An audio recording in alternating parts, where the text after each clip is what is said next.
கர்த்தருக்குள் பிரியமானவர்களே, ஏப்ரல் 7 இன்றைய பனித்துளிகளின் தலைப்பானது விஷத்தை முறிப்போம். வசனம் யாக்கோபு 3வது அதிகாரம் 8வது வசனம்.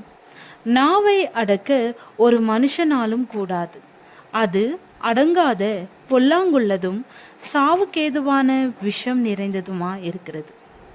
வட அமெரிக்காவின் பாலைவனங்களில் பளபளக்கும் செதில்களை கொண்ட மெதுவாக நகரும் பல்லி இனம் ஒன்று உள்ளது.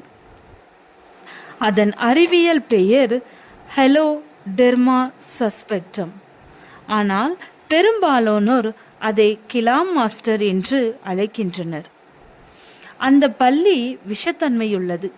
அந்த பல்லி எளிதில் யாரையும் கடிக்காது. அப்படி கடித்து விட்டால் மரணம் உறுதி.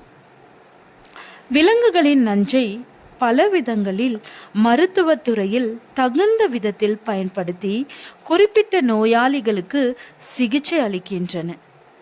அதுபோல இந்த பல்லியின் விஷத்தை எடுத்து மருத்துவர்கள் ஆராய்ச்சி செய்தனர். அப்பொழுது அந்த விஷத்தில் உள்ள ஒரு வேதிப்பொருள் மருந்து தயாரிக்க பயன்படும் என்று கண்டுபிடித்தனர். நீரிழிவு நோய் மற்றும் உடல் பருமனை குறிக்கும் மருந்துகளில் உபயோகிக்கலாம் என்று கண்டுபிடித்துள்ளனர். ஆனாலும் இந்த ஆராய்ச்சிகளை மேற்கொள்ளவும் மருந்துகளில் வீரியத்தை மேம்படுத்தவும் இந்த வகை பல்லி இனங்களிலிருந்து நஞ்சை பெறுவதிலும் பெரிய முதலீடுகள் தேவைப்படுகின்றன.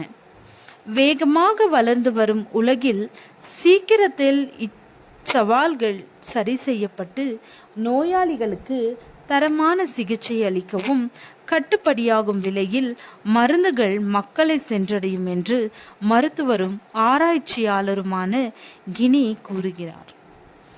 வேதாகமத்தில் விஷம் பற்றி பேசுகிறது. இந்த பல்லியின் விஷம் ஆபத்தை விளைவித்தாலும் ஒரு வகையில் பிரயோஜனப்படுகிறது. ஆனால் வேதாகமம் குறிப்பிடும் விஷம் மனித குலத்திற்கு எந்த விதத்திலும் பிரயோஜனமில்லாத கேடு விளைவிக்கும் விஷமாக உள்ளது. சர்ப்பத்தின் விஷத்திற்கு ஒப்பான விஷம் அவர்களில் இருக்கிறது. சங்கீதம் 58வது அதிகாரம் 4வது வசனம். அவர்களின் உதடுகளின் கீழ் விரியன் பாம்பின் விஷம் இருக்கிறது. நியாயக்கேடு செய்கிறவர்கள், பொய் சொல்லி வழி தப்பி திரிகிறவர்கள், கொடுமை செய்கிறவர்கள், துன்மார்க்கர் ஆகியோரிடம் விஷம் இருப்பதாக சங்கீதக்காரர் கூறுகிறார். அவர்கள் தொண்டை திறக்கப்பட்டு பிரேத குழி, தங்கள் நாவுகளால் வஞ்சனை செய்கிறார்கள்.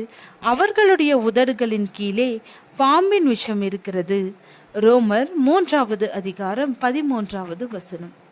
இப்படிப்பட்ட மனிதர்களால் குடும்பம் சமாதானத்தை இழந்து போக இப்படிப்பட்ட விஷம் உள்ளவர்கள் காரணமாக இருக்கிறார்கள்.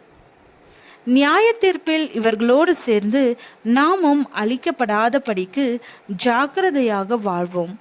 எப்பொழுதும் எல்லோருக்கும் நல்லவைகளையே